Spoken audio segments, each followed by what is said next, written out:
I'm never gonna be the type of person to say, oh my God, he's not texting me back, what's going on? Baby, do you, because I have a full life and a full busy schedule, so I don't need to cuss you out and crash out and say we're done. We're just done, you know, like you will never have access to me again. That's okay. And pray about it and do it.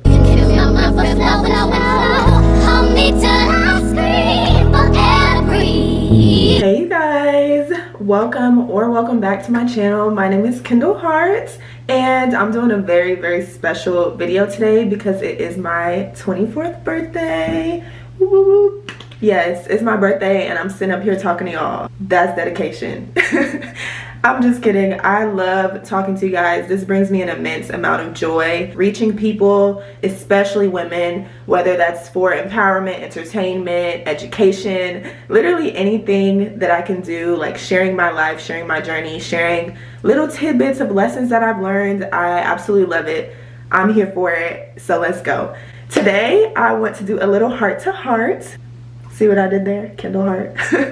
But this is gonna be my first one. I've been wanting to talk and speak and do like kind of sit down speaking, very intentional focused videos on this platform for so long. So I'm like, you know what? Let me just do it. Stop talking about it, stop thinking about it, just do it. So that's what we're doing. This is gonna be our first heart to heart. There's gonna be so many more different topics, different settings, different days, everything and more. I'm gonna be talking about life, dating, being an independent woman, being a young black woman, lessons that I've learned, how to be the best version of yourself. I can give y'all topics for days, but today's topic is going to be things that I learned in my 23rd year of life. So let's get into it. I'm so excited, and I'm also going to be touching up my makeup. I went to brunch this morning with my mom for my birthday. I've literally taken a nap and everything, and now I'm about to go to dinner. This is how the face is looking. I'm going to go from day to night, so y'all will see that little transformation and see everything that I use with that. And I'll just talk to y'all. Girl chit chat, heart to heart. First, let's talk about what my 23rd year of life has entailed, because I feel like that's important to give y'all a little backstory. Everybody learns things and goes through things and different life experiences at their own rate. So what somebody may have went through at 30, I may have gone through at 23. You know what I mean? So I just want to give y'all perspective of kind of everything that has happened this year. So for starters, graduated college, that's normal. Graduated at 22, started my job at 22, turned 23 last November. And I'm an engineer, so I've been working in corporate America since then. And I moved to Mobile, Alabama. Yeah, Mobile, Alabama. And I've been living alone since then. I moved away from all my family. It's like a flight away. You could drive if you want to. I was never doing that. It's like 6 hours, I think. And yeah, I got a nice little 2-bedroom because my job offered the 401k, the salary, the bonuses, everything was amazing. I prayed for it, I manifested it, and I was so grateful for it. So I'm able to have like a 2-bedroom. I was able to travel, see my friends. That's all the good stuff. But I also went through a breakup last year. We went through a breakup. We're back together now. I have had a friendship falling out, not even falling out, really just parting ways with somebody that I was really close with, that we're no longer close, really no longer speaking. There's so much that comes within moving away, you're starting a life. Like, to me, it's like a fresh start. So we're gonna get into that. And my first thing that I kind of want to touch on while I do my concealer, and this is the Too Faced Born This Way concealer in the shade Honey. The first thing I want to talk about is living alone, having discipline, and being the best version of yourself, and kind of what that means and how that relates to self-love and the newfound self-love that I have discovered through this past year. Because I thought I loved myself, and I did, but there is something that being in charge of your life moving forward, nobody telling you what you have to do. You know, in college, you had to go to class. It's like everything's expected. Like, you have a path that you're kind of supposed to follow, and it's easy. Okay, go to class, get my degree. Post-grad, it's like you can do whatever you want. You could go work in corporate America. You could go start a business. You could go do social media and content and travel the world. Like, there's so much that you can do, and it's all up to you. And it can be a very lonely time because it's like now it's just you, and you're in charge of waking up every single day and making a difference and making growth in your life. So to that, I will say baby steps. Do what you can every single day Be organized, write a schedule. I have learned so much about organization and laying my goals out in front of me this year. Like, you have to, babe. You literally, like, you could think about something all you want. I feel like until you write it down, it's gonna just be a thought. Like, that's all it's gonna be. You have to be intentional. And to me, being intentional is having it in front of your face.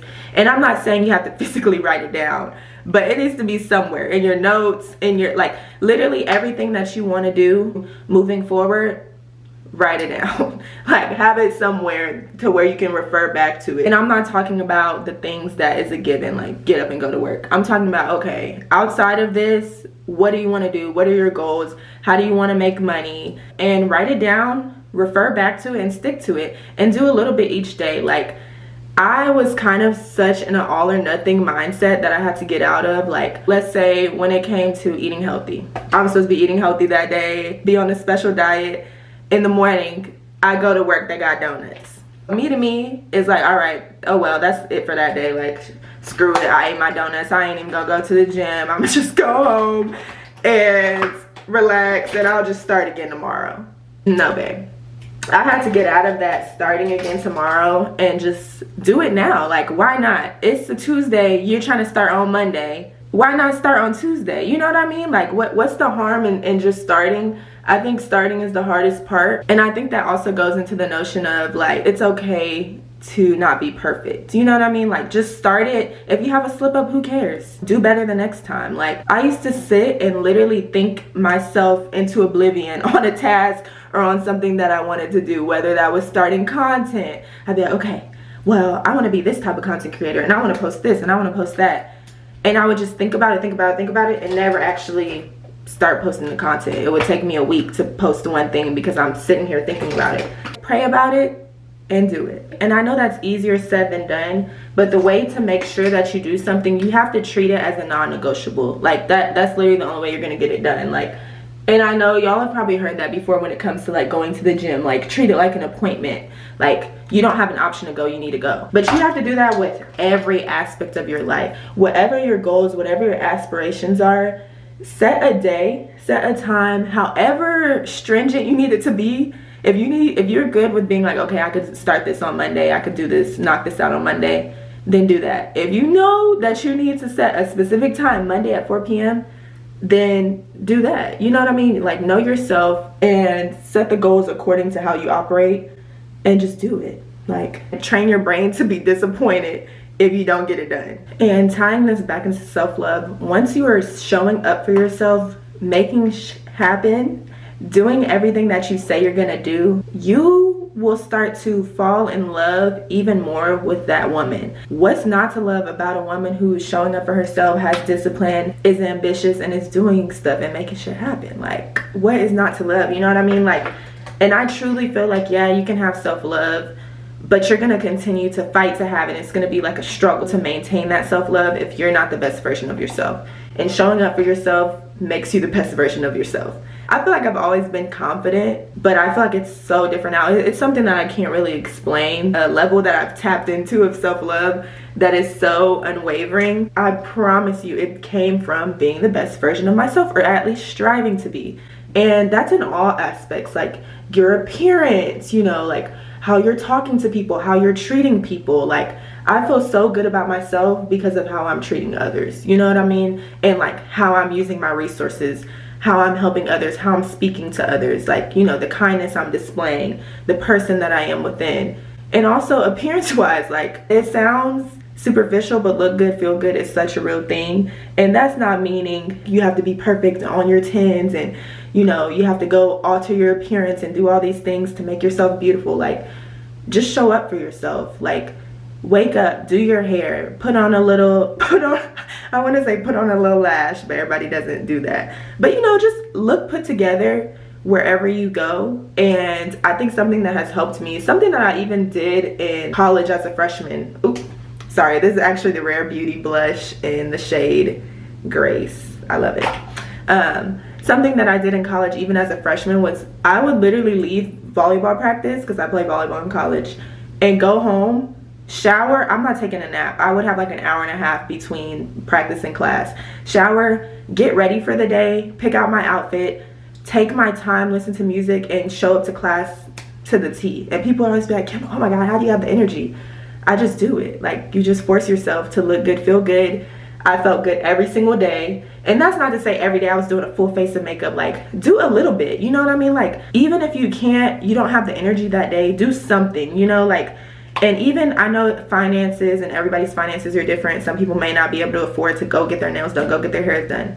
But do what you can, you know. If your nail's not done, baby, get you a file them nails down, put some clear coat on there, and have that be your nails. Like, at least they're put together in some sort. If you can't get your hair done, figure out how to slick back a bun, do your edges, put on some jewelry, like accessorize. You can have your everyday jewelry that you literally wear every single day. Have a signature scent that you love, that you put on every day that makes you feel good. Start showering in the morning if you're a nighttime shower. Shower in the morning so that you can feel good and you have a routine. Oh, I'm glad you said that, Kendall. A routine. Having a routine will literally elevate you so much. And I think something that I loved about this year is I had the luxury of having a routine. I feel like a routine is a luxury. Like, everybody doesn't have time to have a routine, and that's real. You'll have some sort of routine, but everybody doesn't have time to have their own curated routine. Now that I'm in corporate America and all I have to do is go to work in the morning, I don't have a full day of volleyball and classes, and I had a job at one point, hanging out with friends. Like, now I'm just going to work and coming home and going to the gym. I was able to have a routine, and it has helped so much. I honestly think this warrants like a whole separate video that I will talk about later, of just mastering looking good and feeling good, because there's so much that I can get into, and that's a separate topic for another day. But the main thing that I'm trying to get across right now is to show up as the best version of yourself, put effort into your appearance, have a routine. Which leads me to my next topic. And all of this is contributing to my idea of establishing a strong foundation for having self-love. One thing that I've learned that has really helped me feel good and feel womanly and in control and at peace is controlling my emotions, okay? And I've come a long way. You can ask my friends, you can ask my man, like, and I'm not saying I used to be like a crash out, like cussing people out and stuff. Well, not all the time, maybe it's a couple times, but I'm not saying I used to be like that, but your girl has come a long way in terms of, sorry, side note, I think I want to put on this concealer.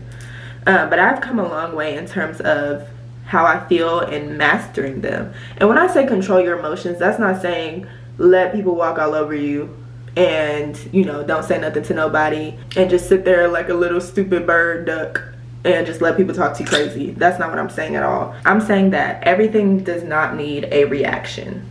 I'm so heavy on that. It's so important to assess and feel your emotions and your feelings before just acting on them. Oh, hell no, you pissed me off, and I'm saying how I feel immediately right here, right now. Like, no, sometimes you can take a step back, sit on things, think about things, and express yourself in a grown-up adult, strong communicating way, instead of reacting on how you feel and not thinking about anything else. Like, I truly think there's so much class in like how you respond to certain things. Like I said, that's not saying you always have to take the high road. I don't believe in that at all. I don't believe in, oh, I always got to take the high road, be the bigger person. Like, you don't have to be the bigger person to where you're not responding at all and you're not saying anything. But you do have to be the bigger person to where your response is a healthy response, and it's coming and it's making everything come across how you want it to come across. Because sometimes when you're angry and you say things, people are only going to focus on that anger and how you're saying things. They're not going to focus on what you're actually trying to say,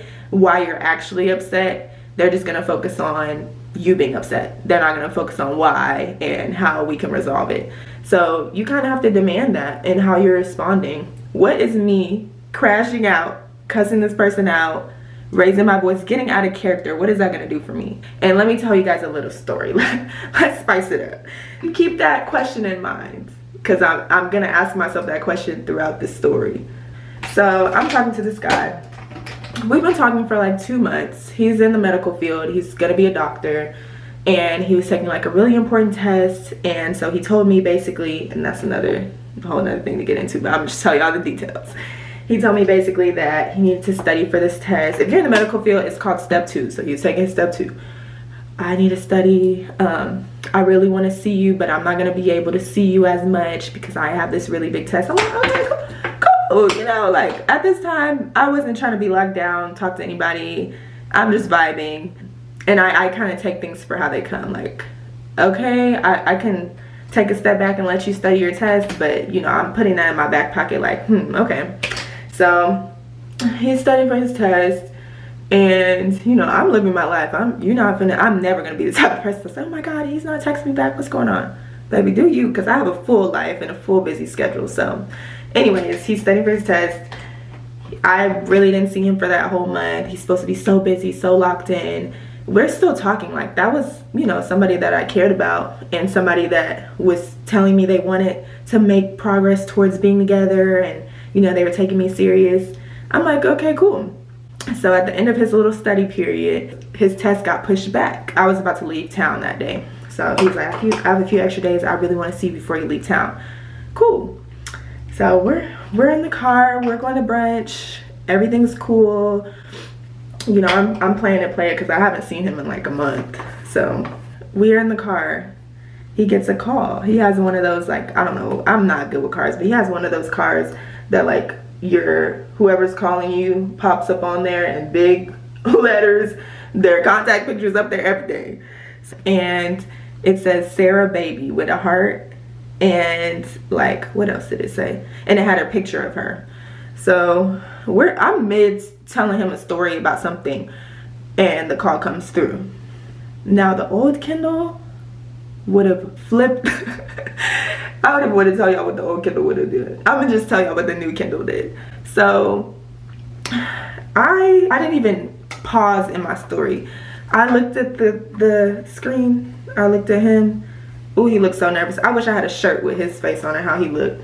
And I kept telling my story because the wheels turned so fast in my head. The crash out, don't crash out. What is crashing out gonna make me do? Realistically, is this my man? No. Am I talking to other people? Yes.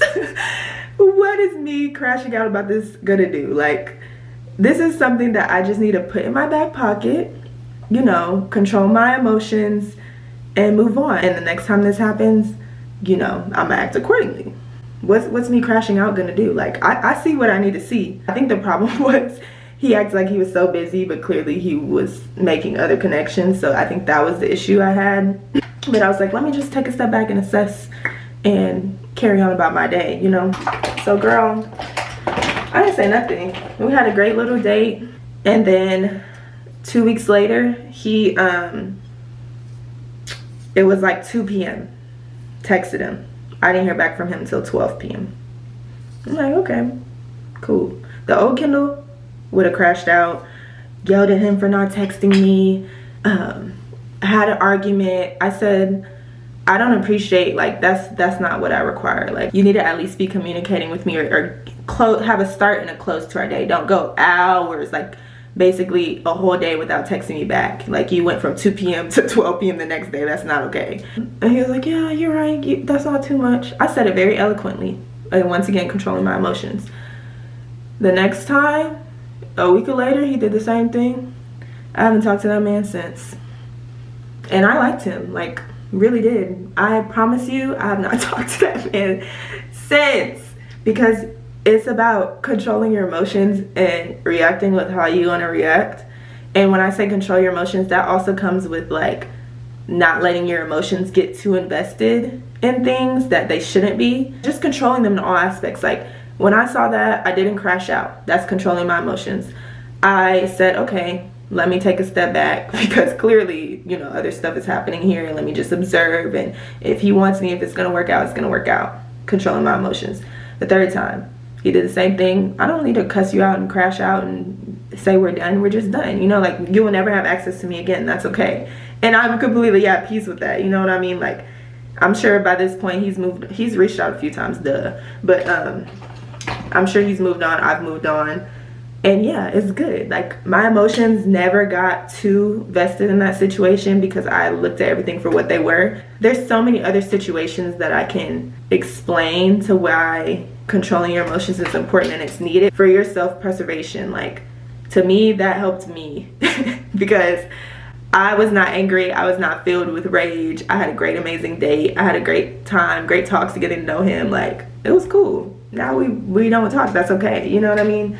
The old me would have got way too invested, would have been going back and forth. Now my emotions are in it. Now I'm hurt. Now this guy's ruining my day. Like, you will not ruin my day. I promise you will not ruin my day. And I'm not saying that everybody has to take that same approach.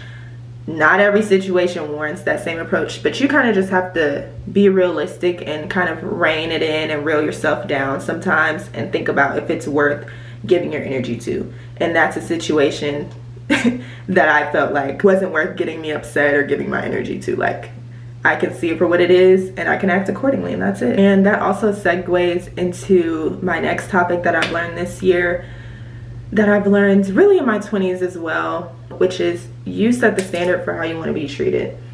Like, you are in charge of what you're accepting, what you're putting up with, the type of people you're surrounding yourself. And this goes with friendships and dating and relationship. This goes with everything. Like, you're the person who is in charge of how you're being treated. Like, and I know it's like, well, I can't control this person's actions.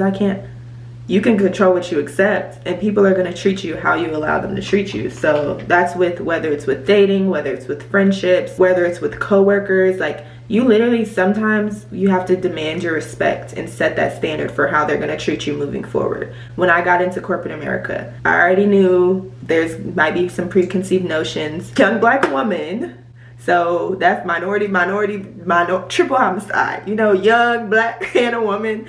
So I already knew there was going to be some sort of like preconceived notions from certain individuals. That's fine. I'm going to set that standard to where you guys are going to treat me with respect. I'm going to do my job and I'm going to do it well. And I'm going to present myself in an amazing way. And I'm going to set that standard for how I want to be treated. And I'm going to treat people how I want to be treated. And that's not to say that there's never going to be anybody that treats you below that standard that you've set. But at least you said it. You know what I mean? In relationships, like, you set the standard for how you want to be treated. If you know one of your non-negotiables is a man that communicates, and you're continuously letting this man not communicate, making excuses for him because you like him, you're setting that standard for him to not communicate well with you. You can make it very clear what you expect, what your expectations are, and very clear what you're not going to tolerate. And with dating, I think for me, what has helped, I'm not going to sit there and tell you, I like flowers on my doorstep. I like you to pay for my nails when I get them done. I like affection. I like warm hugs and kisses. Like, I'm not going to tell you that, but I will tell you, someone that I look for is a generous man. Someone that I look for is a man who is emotionally available, who is able to communicate his emotions, who is thoughtful, caring. I'll tell you the traits, and you can do with that what you will. And whenever I'm not seeing those traits, like, I will express it once. I don't think you need to repeat yourself, because at that point, when you're repeating yourself, you're begging. Like, if I tell you that I like a generous man and it's been however long and you ain't done nothing generous for me, you're not a generous man, and that's all right. We got that out the way early. Perfect, you know? I like somebody that is emotionally available and that could communicate their feelings, and something happens and you're being passive aggressive. That's once. I'm gonna be like, you know, I'd appreciate if you communicate your feelings, da da da da da da. And that happens again. Okay, you're not a man that's in tune with his emotions. You can't communicate your feelings, and that's okay. That's not for me. And that also goes into yourself and how you're choosing these people that you want to give your attention to. If you're constantly around somebody that's, you know, consistently not meeting your standards, and you're steady giving your energy and your time, your energy and your time is still valuable, and you're steady giving it to this person instead of investing time and energy into somebody that can be doing that, you're accepting that, you're setting that standard for how you want to be treated. You clearly don't want to be treated better, because you're not going to better, you're not trying to seek better, you're just being complacent with what you're getting. Do you get what I'm saying? Let's backtrack before we even get to setting the standard for how you want to be treated. You need to first of all know how you want to be treated. Like, you need to know what you expect, and you need to set your non-negotiables and don't waver on them. I believe in compromise. Like, nobody's going to be perfect, nobody's going to check every box. There's going to be people that are perfect for you, but they're not going to be perfect. Nobody's perfect.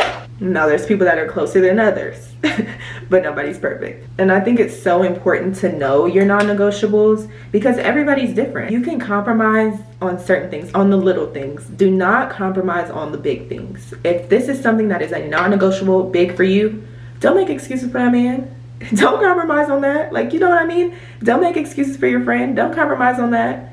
For your friend, a man, whoever. For instance, there's so many, like, everybody's so different, it's crazy. My friend, one of my best friends growing up, she hates when people are late. Like, if you go on a date with her and you're late, I promise you that'll be y'all's last date.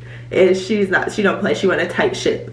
Me, and she takes it as like, I'm not a priority to you. You know, like, you didn't take the time to line out your date to where you would have time to get to the date on time. Like, if you're late, that means you don't care. That's how she kind of takes it. Me, as a fellow late person, I'm 50-50. I'll be on time to the important stuff, but as a fellow late person, I don't care. Like, I've been on a date with a man, he's shown up 15 minutes late and I'm pulling the parking lot at the same time. You know what I mean? Like, that's not a non-negotiable for me. So that's something that I can compromise on.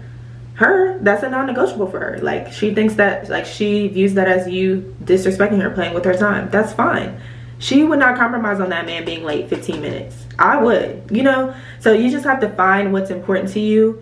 I love men that are close with their moms and close with their family and treat them right. That is so important to me, that I can have a relationship with their family. They have a good relationship with their family. That's something that's big. I have friends that's like, I don't care if his mama like me. Like, who cares? Like, we're in the relationship, not me and the mom.